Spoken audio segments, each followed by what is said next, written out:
Hey, what's up, you guys? Bloody Jacob here. Just got out of the theater of seeing The Crow 2024 with Bill Skarsgård.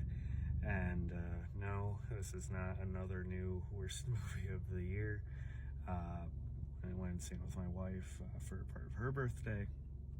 And for as much shit as I got for being semi-positive about Borderlands, certain people are really going to want to lynch me now because I gotta say I really liked The Crow. I did. It is not a remake of the Brandon Lee movie. In fact, the only things it really shares with the Brandon Lee movie are the basic story beats of someone he loves being, killed, him coming back, revenge, that sort of thing, and of course the names. But it's really just another adaptation of the comics both of these movies come from, and some other iterations around it. But yeah, this is not as bad as the internet or the box office is telling you it is. It's funny when people take stock in box office earnings and Rotten Tomato scores to decide what's a good movie and when they don't. It's always very convenient. But Bill Skarsgård is just great. He touches on a lot of emotional levels. Of course, physically really imposing in a totally different way. The music choices are great. I wasn't sure about FKA Twigs, formerly known as Twigs before, but she warmed me as the film went along. It takes the approach of making it a character study for the first half or so, about their relationship and sort of some of the initial fallout of it, rather than starting off pretty quickly and making it like a 90s dark action movie right away.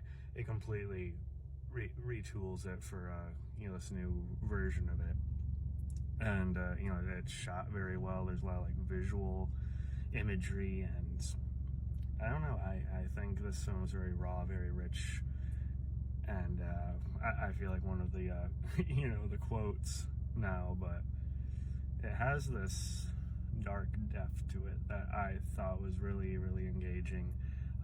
Again, it is not just like a straight action film, and I get why some maybe a little off-put by the style of it, but it really makes the character its own. Bill Skarsgård's Eric Draven is not Brandon Lee's Eric Draven. It is not trying to be Brandon Lee's Eric Draven. And Brandon Lee was not the type to want this locked away forever anyway. But the movie itself I liked a lot, and I look forward to seeing what kind of reaction this gets. How dare I? But yeah. So yeah, guys, just got back from the theater, and I don't know what to say, man. This movie just really worked for me. It clicked. It was a bit of a slow burn, but that is, I think, a pretty refreshing approach they went with. In comparison to the inevitable, side by side it's going to get, incessantly to the Brandon Lee film for some people, and that it decides to more thoroughly explore the relationship of the characters, while still not giving you all the answers about them. This was just really up my alley. Like I said to my wife, this felt like the Crow movie kind of remade for me. Okay, and again, it's not a remake. It's another readaptation, whatever you want to call it, of the same source material and using some different elements from different stories too, and then something of its own thing. And for me, it did everything I could have really wanted. It explored the characters more. It expanded on the lore of The Crow and what actually goes on with that.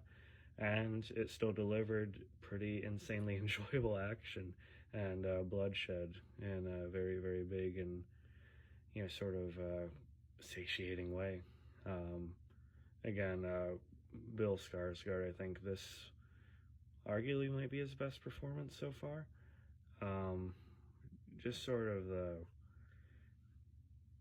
like I said, every like touch of emotion, but also just the emptiness and just the subtlety he did so well with. And I'm sorry if my camera gets shaky here. And he comes across very imposing. Goes from very likable and sort of, you know, just existing to the best of his ability to being this kind of new empty force of what this being stands for, and sort of bring his arc to a pretty big circle. I really liked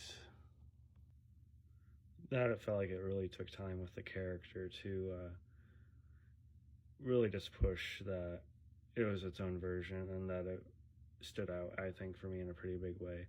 Danny Huston was the main villain. You may recognize him from things like 30 Days of Night.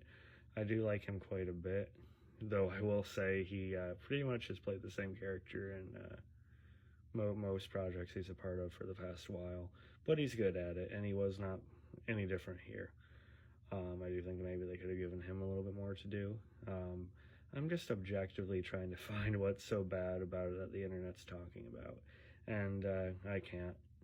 I really dug this one.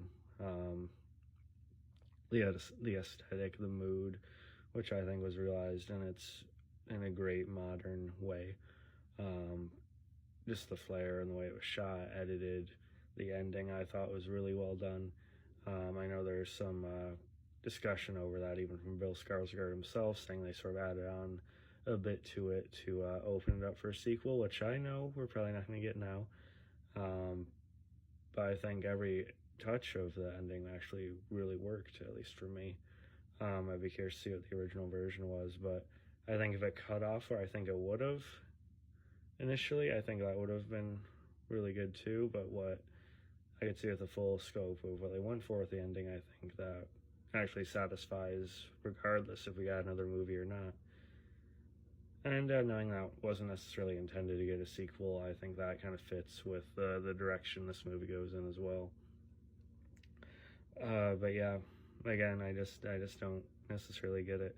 The audience score is quite a bit higher on Rotten Tomatoes than the critic score.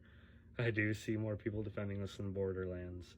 But either way, I just don't get the obsession with the general public of late to make everything either a masterpiece or the new, worst movie ever. That being said, I could love this upon a rewatch. It has elements that really stand out to me and definitely make it one of the top movies of the year. I thought the music choice again was great.